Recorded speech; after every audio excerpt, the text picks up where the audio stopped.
Okay, everybody, good morning and thank you for joining us. Hazak Baruch. Today's class is sponsored anonymously for the Refuah Shlema of all of Am Yisrael. Please have in mind all those that you know need a Refuah Shlema. If anyone would like to sponsor a class, please email us info@ejsny.org. Okay, here we go, everyone. Perashat Vayakhel. Vayakhel is our Perashat this week. And usually Vayakhel is read together with Perashat Pekudei, together, but this year we have an extra Adar, so that means we have an extra 4 weeks, so we have an extra 4 Shabbats to read, so we have to separate the two Perashiot so that we can read each one individually on a different Shabbat. Vayakhel Moshe et kol adat b'nei Yisrael. Moshe gathers all of the Jewish people, and he's about to command them about the Mishkan. Let's not forget that we just read about Perashat Terumah, where God tells Moshe about the Mishkan, but the people still have no idea about any of this. They're completely unaware. We are aware. We read Terumah. The people didn't read Perashat Terumah. They don't know. So this is the first time that they're going to be hearing about the building of a house for HaKadosh Baruch Hu. And he begins with the word Vayakhel. It's a very interesting word. We'll come back to that word maybe one day this week. But Moshe gathers the people, and he says, here is what God commanded. And take a look at what he's about to begin. We spoke yesterday about the idea that the Torah begins with the commandment of Shabbat. Something very interesting, although he's about to command them about the Mishkan and the sanctuary, the temple for Hashem, the house of Hashem, but he doesn't begin with the temple. He begins with Shabbat. We spoke yesterday, we gave one idea why. But I would like to share with you the idea from a Kli Yakar. So let's first read the verses. Sheshet Yamim. For 6 days, you should work. And then keep Shabbat. And then build the Mishkan. Says Rashi, Hikdim lahem azharat Shabbat letzivui melechet hamishkan. Moshe prefaces the commandment of Shabbat before giving them the commandments of the Mishkan. Why? Lomar she'eno dohe et haShabbat. You know why Shabbat comes before the Mishkan? To teach you that Shabbat overrides the Mishkan. So, what comes first in a sentence? Whatever comes first is more important, right? If I'm addressing a group of people, if I'm addressing my parents, and I'm addressing my students, right? First, I address my father, my mother, in order. They're the most important. Then I move on to less important people. Always, right, when you're doing Kiddush, who do you give to drink first? The most important. Okay? By the way, it's an interesting halacha that if one is doing Kiddush and their parents are present, they should still give to their wives first.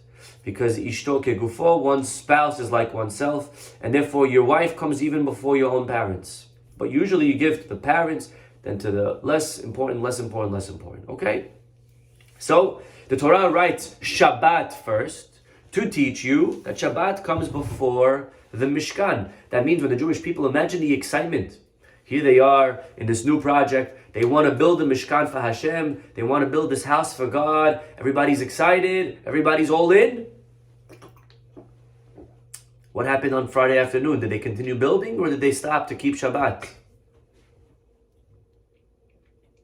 What did they do? So says the Pasuk, Sheshet Yamim Ta'aseh Melacha. For 6 weeks you can work, but on Shabbat you must rest, even from the building of the Mishkan. And by the way, it's from here that we learn what was permitted and what was forbidden on Shabbat. The 39 melachot. It doesn't say in the Torah anything about the 39 melachot. The only exception that it says is lo teva'aru esh. Don't put on a fire. It's the only one that's explicit in the Torah. The other 38 they're not written. And by the way, it's an interesting question. Why, of all of them, did the Torah specify fire? It didn't specify writing or building or cooking or anything else. Only fire. Okay, interesting. Another question to think about. But there's an interesting idea over here. So in our Perashat, let's recap. Perashat Vayakhel, what came first? Shabbat or Mishkan? Which one comes first? Shabbat comes first and then Mishkan. Why? To tell you Shabbat's more important than the building of the Mishkan. Okay. Now,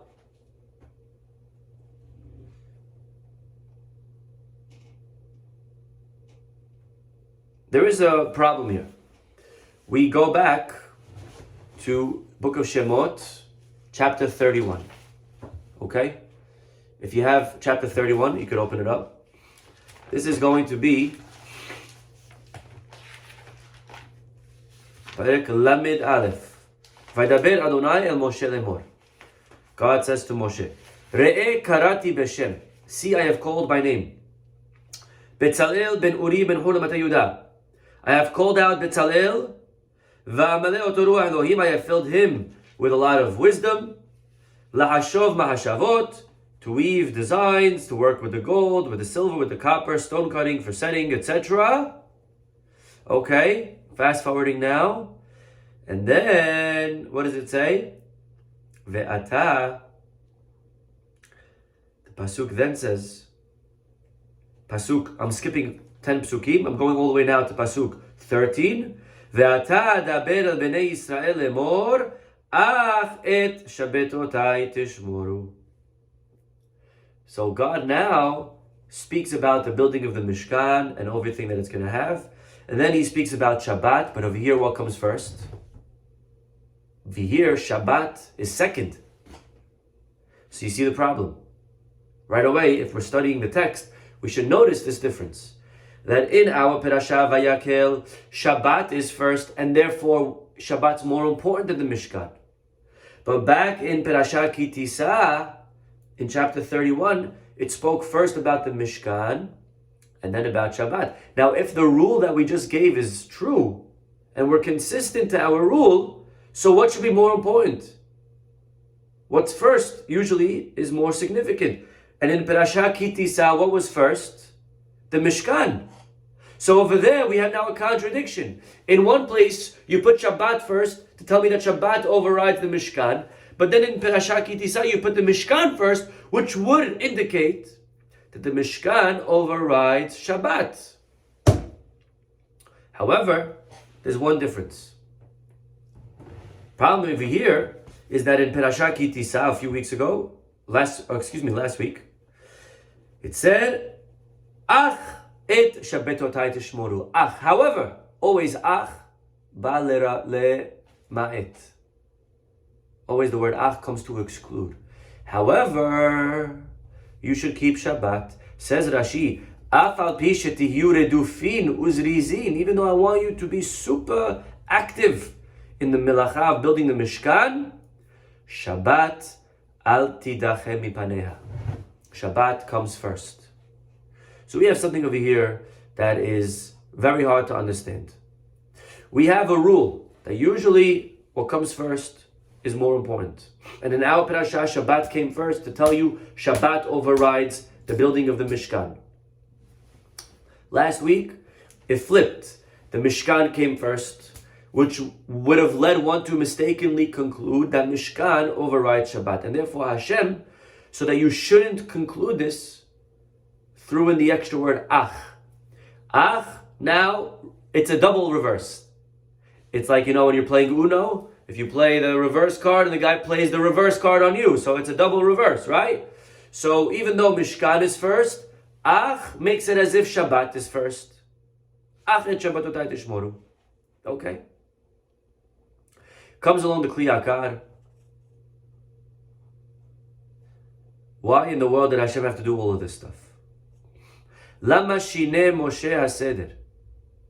Why is Moshe giving it backwards? First of all, really we could ask about last week.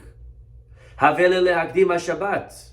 Last week in Parashah Ki Tisa, I have a very simple solution. Put Shabbat first, then Mishkan, and then you don't have to use the extra word ach to reverse it. Yeah, the only reason God needed to use the word ach was because it was backwards. Because Mishkan was first. So Hashem, put Shabbat first, and then you don't need Mishkan, and then you don't need the word ach. That's question one. And question two, why does Moshe do the opposite of what Hashem does? Hashem puts the Mishkan first and then Shabbat. And then Moshe, when he gives the laws to the people, he puts Shabbat first and then Mishkan. In our parashah, Parashat Vayakhel, our parashah begins Shabbat sheshet yamim ta'aseh melacha, and then Kechu metechem teruma, let us give a donation. These are the two questions of the Kli Yakar? Fantastic questions. And says the Kli Yakar, Veze ki ha-Shabbat en bo ki'im kavod Hashem yitbarach. Says the Kli Yakar in our parasha. You know why? Because Shabbat is here for who? Shabbat is all about honoring HaKadosh Baruch Hu. En bo ki'im kavod Hashem yitbarach. What is Shabbat all about, my friends? Lehorot ki hu yitbarach hidesh olamo. Shabbat is God's day. Shabbat is the day that we rest because God rested. It's the day that we give honor to HaKadosh Baruch Hu. It's the day that we testify that the world has a creator. That's why Shabbat, by the way, is so important. Shabbat is interesting. Sekilah. Kidding me? You kill a guy? You didn't just kill him. We're going to kill the guy the worst death possible. Again, whether or not we ever ended up killing someone is not the point. In the eyes of the Torah, Shabbat is that important that the guy deserves death. Why is it so important? We don't kill someone if they eat not kosher. It's between you and God what you eat. We make you do tshuva. Maybe we whip the guy a little bit. You don't kill someone for taref. We kill the guy for Shabbat. And the answer is because Shabbat is a testimony. Ki oti. When we do Kiddush on Friday night, what are we doing? We're not just saying some words. Kiddush is testimony that we believe that the world has a creator. We believe the world has an author. We believe the world has, and by the way, if there's a creator, that means that there's a purpose. That means that Hashem created us for a reason, with a goal. This is not random. It's not just something that developed over billions and billions and billions of years and we happen to be here, just like you have bugs and butterflies and giraffes, so you have humans. And therefore I could just live a life without any meaning. There is no purpose. There is no one that I have to answer up to. It's not true. All of that is not true. Shabbat is our testimony. The world has a creator. I am here for a reason. Sometimes in my tears I drown. Right? We are here for a reason. And that's why when we do Kiddush on Friday night, we all stand up. Because a witness must stand.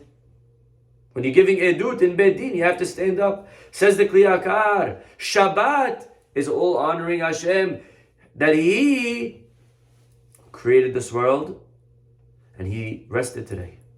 Mishkan, on the other hand, the Mishkan is testimony not to God's greatness, but on Israel's greatness. More kulo al kevod Yisrael. Now let's stop for a moment and ask the question, why? Why is the Mishkan tribute to the Jewish people? Shabbat is honoring Hashem. I get that. But Mishkan is honoring us. Why? Says the Kli Yakar. Anyone want to take a guess? Give it a couple of seconds. Says the Kli Yakar. You know why? Sheviter lahem hakadosh baruch hu. It shows that God was willing to forgive us. Vehishra shchinato betocham, and rest His shchina, His presence in us. Umachal lahem avon ha'egel. According to many opinions, the Mishkan is actually a tikkun for chet ha'egel. The whole Mishkan was only a bediavad situation. It's very interesting to understand it like that. We usually thought Mishkan is something that's going to be there from the beginning. According to some opinions, the Mishkan is only there as a tikkun, as a replacement, because God was angry at us for the Egel, and now God wanted to show that He forgave us, and so He commands us to build a Mishkan, and He says, look, I'm going to still dwell amongst you. Now look at this. So these are the two important points. That Hashem, the Shabbat is for God, and the Mishkan is for us. And now watch the Kli Yakar. Ve'akadosh baruch hu chas beyoter al kavodam shel Yisrael. God, when it comes to our honor or His honor, what is His priority? Chas beyoter al kavodam shel Yisrael. When it comes to God, for Him, it's all about us. He cares more about honoring us. And therefore, hikdima Mishkan. And therefore, God's going to first put and prioritize the building of the Mishkan, because the building of the Mishkan screams out, honor the Jews. And then second to that, he's going to put honor the Shabbat, which is for himself. Because from his perspective, we are more important. However, now because he put the Mishkan first, there's a danger that you may think the Mishkan overrides Shabbat. In order that they shouldn't mistakenly conclude that Hashem put Mishkan first because it could push off Shabbat. Al-ken, therefore, hosif milat ach. So God was forced to add the word ach. You understand? Ach, don't think that the Mishkan breaks Shabbat. No, Shabbat breaks the Mishkan. However, because Mishkan in its core is there to highlight the Jewish people's greatness, Hashem put that before Shabbat because Shabbat is about Him. God says it's not about me, it's about you. Aval. So now we come to our Perashat Vayakhel. So in Perashat Kitisa, God is talking, and from His vantage point, Mishkan is more important. The Jewish people are more important. But in Perashat Vayakhel, Moshe Hashav, Moshe is talking here. And from his perspective, what's more important? Shelikvod Hashem Yitbarach, in order to give priority to Hashem, Ra'ui la'agdim HaShabbat. From Moshe's angle, Shabbat goes first. Why? Hamoreh al kivodo, because Shabbat is all about God's honor. And only after we honor God, then we'll talk about the Mishkan, which is Hamoreh al kivodam shel Yisrael, in order to honor the Jewish people. Umetoch kedimazo, and because of this, Yuvan mimela she'Shabbat ohem lechet HaMishkan. We automatically know that Shabbat pushes off the Mishkan, and we don't need to put the word ach. So this is a theme, Rabotai, that is so powerful, and it's something that we find often. And we're going to give today just a few examples of where we find similar ideas. But again, just to remember the idea, the theme. The theme is that from God's angle, He puts the Jewish people first. From the people's angle, Hashem is first. We emphasize Him, and He emphasizes us. And we find this in the Gemara. The Gemara says that we wear tefillin every day. And the Gemara says, I believe in Masechet Berachot, that Hashem also wears tefillin every single day. Now again, that's a very deep concept. Hashem doesn't have a head. I get it. But there's a concept here. And Hashem wears tefillin. And the Gemara wants to know, what is written in that tefillin? In our tefillin, we wear 4 parchments. Right? Shema Yisrael, Hashem Elokeinu, Hashem Echad. God, you are unique. We make God the priority. What's written in His tefillin? Is He self-flexing? Hashem Echad, I'm the best, right? The Gemara says no. In His tefillin, it says, Mi ke'amecha Yisrael ko yachad ba'aretz. Who is like the Jewish people, one nation? Okay? So God emphasizes our greatness, and we emphasize His greatness. And there's this beautiful yin-yang relationship where we're playing ping pong, always with God. We say, I love you more, and God says, no, I love you more. You hang up, no, you hang up. You're number one, no, you're number one. And we're going to see today some examples of where we find this. Let's fast forward to Perek Lamed Het, chapter 38, Pasuk 22. It's going to be actually next week's Perasha. Ubtzalel ben Uri ben Hur lematei Yehuda. Betzalel ben Uri ben Hur did everything that Hashem said. Asa et kol asher tziva Hashem. Look at Rashi over here. Asher tziva oto Moshe en ketiv kan. It doesn't say that Betzalel did everything that God commanded Moshe. Ela kol asher tziva Hashem et Moshe. He did everything that God commanded Moses. Do you notice the difference? One more time. You have to open the pasuk. Pekudei, pasuk 22, the second pasuk of the parasha. Betzalel ben Uri ben Hur mematei Yehuda asa et kol asher tziva Adonai et Moshe. He did everything that God commanded Moshe. Rashi notices, it doesn't say that he did everything that God commanded him or that Moshe commanded him, but everything that God commanded Moshe. Afilu dvarim shelo amar lo rabo.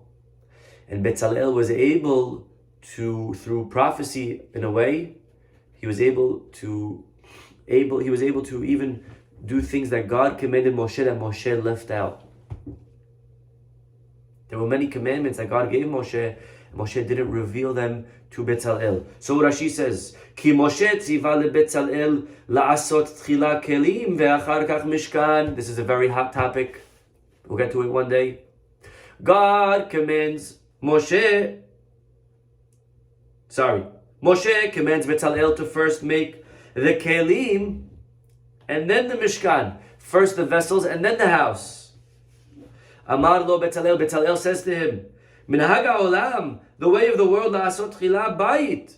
Moshe, my master, forgive me, but first, usually, you build a house, and then you buy the furniture. First, you get a house, then you don't go shopping for furniture, you don't buy a rug before you know the size of the room. First, you buy the house, you have the room, and then you buy the furniture. So why'd you command me the opposite? Moshe told him to first make the furniture, the kelim, the vessels, and then the Mishkan. That doesn't make sense, says Bezalel. And therefore, Amar lo, kach shamati mipei HaKadosh Baruch Hu. Amar lo Moshe, Bezalel hayita, maybe you overheard what God said to me. Maybe you were eavesdropping, you must have been in the shade of God, etc. V'chen asa ha-Mishkan tchila ve'ahar kach asa kelim. So it's very interesting. Bezalel, Rashi is telling us, reverses the order. Moshe tells him to first make the furniture and then the house. Bezalel says no. First comes the house and the furniture. And by the way, actually, Bezalel was right. Because if you go back to the original commandment, God first commanded the house and then the furniture. So Bezalel is right. God says house and then furniture. Moshe flips it. Moshe says furniture and then house. Why? Why does Moshe flip it? And again, to understand this, we go back to the Kli Yakar. And the Kli Yakar reminded us that always Hashem prioritized the Jews, but the Jews prioritized HaKadosh Baruch Hu. What was the Mishkan? The Mishkan was, again, a praise of the Jewish people.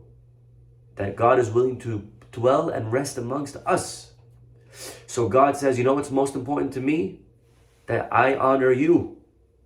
So God says, build the Mishkan first. That's you. Second is the vessels. The vessels are all about serving Him. They're all about honoring Him. But God says to me, the house is more important because that's honoring you. And then the vessels could come next. But Moshe says to Bezalel, no. From our angle, from our vantage point, God is first. And from our perspective, we're going to first build the vessels because they are about serving and honoring God. And only then are we going to build a house which is about honoring ourselves. So again, look at this amazing lesson in life, in relationships.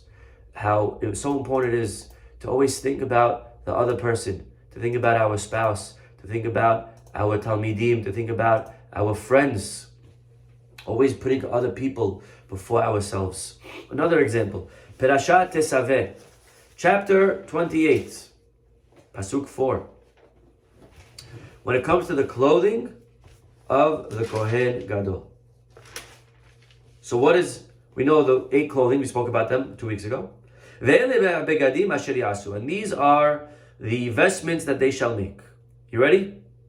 Hoshen, that's what? The breastplate. Ephod, that's the apron. Me'il, a robe. Ketonet, the other robe. Misnefet, the hat. Avnet, the belt. So look at the order. Hoshen, Ephod, Me'il. When it comes to the Perashat Tesaveh, commanding about the clothing of the Kohen Gadol, first is the Choshen, the breastplate, and then Ephod, the apron. Choshen ve'ephod, the breastplate and then the apron. When it comes to actually manufacturing them, we fast forward to Perashat Pekudei, chapter 39. Look at this. Amazing. Now again, you don't notice these things when you're studying the Perashah quickly. It's very hard to notice. But now we can. Let's open to the beginning of chapter 39. What was made first? According to the order that we read just now in Perashat Tesaveh, first should be the breastplate and then the apron. Well, is that what happened? Open to chapter 39. Pasuk Bet we read, Vaya'as et ha'ephod. First we read about the apron. And then fast forward, Pasuk 8, Vayas et hahoshen. All of a sudden, apron and then breastplate. Amazing. Why? Why is the commandment and the manufacturing in reverse order? And again, the theme, the answer is going to come back to what we've been saying. But to really appreciate this, we have to go back to the Gemara that we quoted. And the Gemara tells us that the clothing, each clothing corresponds for another sin. Right?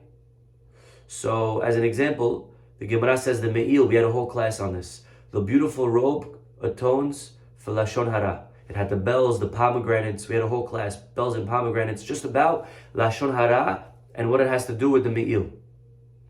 What did the Choshen atone for? The breastplate. Anyone know? Gemara says, Choshen is a perversion of justice. Injustice. Okay? What about the apron? The ephod. The apron, says the Gemara, it covers, it's down, brings a pasuk. It is a kapara for idolatry. Brings a pasuk, the ephod, avodah zarah. Okay, this is a Gemara over there. So Choshen is injustice, man to man. The ephod, avodah zarah, man to God.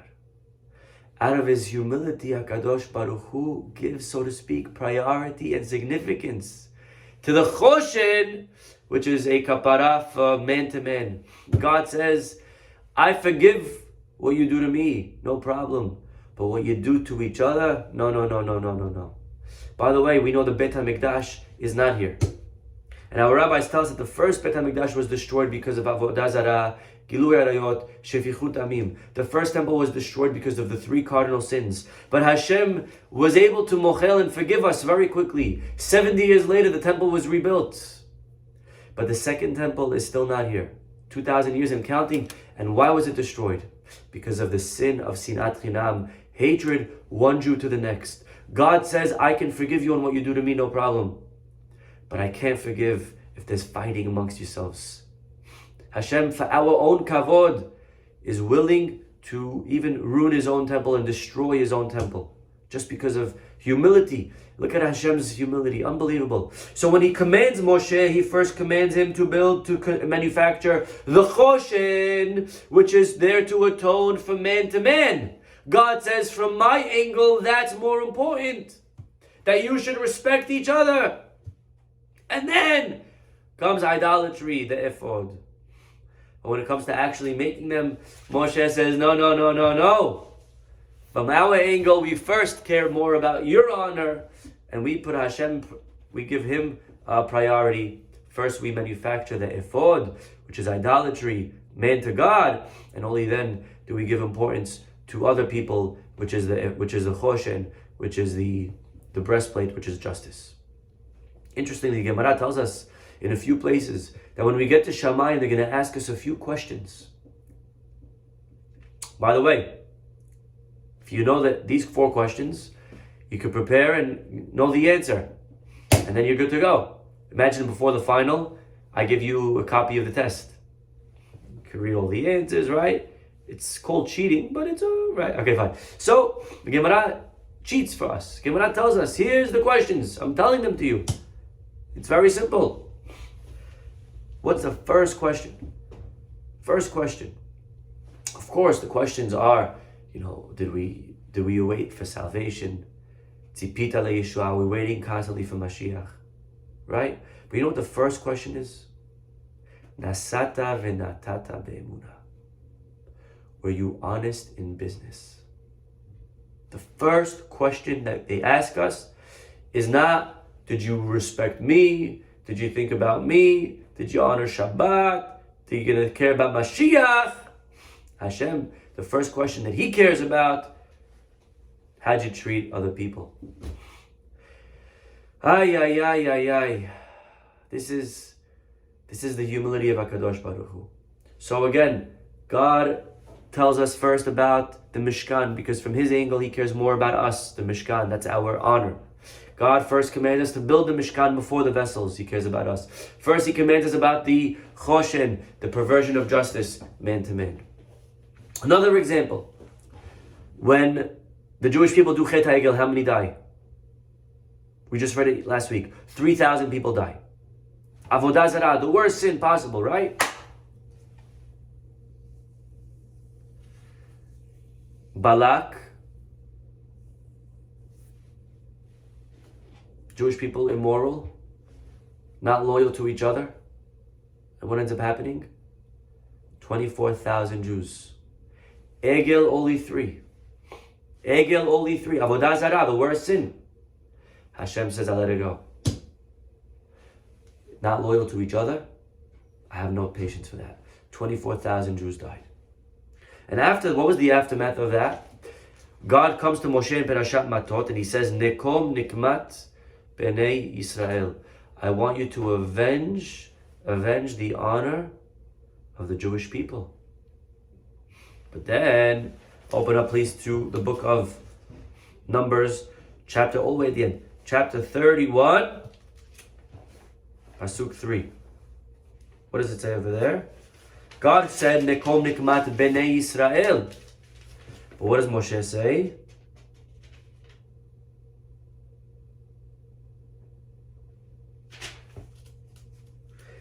וידבר אדוני אל משה לאמור נקום נקמת בני ישראל מאת המדיינים. That's what God says. But Moshe, he calls it nekom nikmat Hashem. Right? Next pasuk. וידבר משה לעם, החלסו מאתכם, gather from yourselves, אנשים ויהיו על המדיין לתת נקמת Hashem b'midyan. So God says it's about avenging what they did to you, and we say, no, God, it's about avenging what they did to you. There, God's worried about how they destroyed our family life, and we're worried about the Chilul Hashem. One last idea, and this one's very famous, and that is the holiday of Pesach. How do we refer to the holiday of Pesach? The holiday of Pesach is called Hag HaMatzot, right? But we also call it Hag HaPesach. But really, God never calls it Pesach. God calls it Matzot. The Torah calls it Matzot. From our perspective, we call it Hag HaPesach. Why? Because Pesach is highlighting the fact that what God did, Asher Pasach. Hashem jumped. We emphasize His greatness in this miracle. He jumped, He's amazing. Pesach. God emphasizes our participation. The fact that I jumped, no big deal. The real greatness is that you made matzot, and that you had the emunah to follow me into the desert where there's no food, there's no bread, there's nothing, and you quickly baked matzot, and you had that emunah to take it with just a few minutes notice. And that God emphasizes our greatness, calling it matzot, and we highlight His greatness. So this is an amazing lesson, that to succeed, Rabotai, in a relationship, we must think about other people. We have to think about our spouse. If we want to succeed in a community, we have to be able to put the priority, the needs of those around us first and foremost, and only then are we able to increase in our love. Are we able to increase in our union, in our bond that we have with the people around us? Okay, a lot more to say, but the time is late. We'll stop over here. Have a wonderful day. Hopefully we'll see you all tomorrow. Bye-bye.